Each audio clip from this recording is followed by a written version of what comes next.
Para naman sa mga balita sa labas ng bansa, minumungkahi ng ilang humanitarian organizations ang maingat na pagsusuri ng energy supply sa mga refugee camps sa Syria. Samantala, US President Barack Obama ipinanawagan ang pagdaragdag ng airstrikes laban sa ISIS sa Syria. Ang detalye ng mga balita niya mula sa aming kasamang si Pauline Requesto.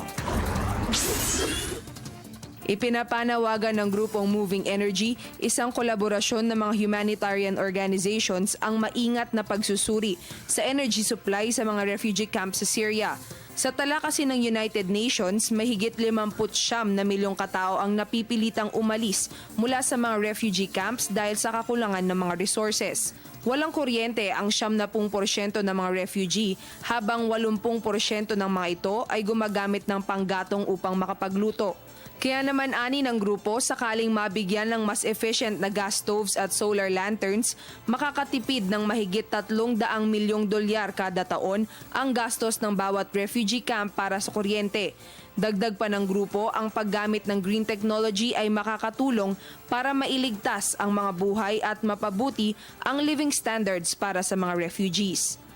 Sa ibang balita, ipinapanawagan ni US President Barack Obama ang pagdaragdag ng airstrikes laban sa Islamic State. Sa isang pahayag ng White House, ipinag-utos na ng Pangulo ang pagpapaigting ng military cooperation kasama ang mga kaalyadong bansa.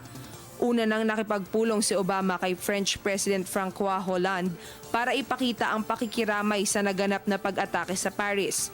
Ipinahayag din ng dalawang lider ang pagpapaigting sa ginagawa nilang kampanya para tugisin ang ISIS.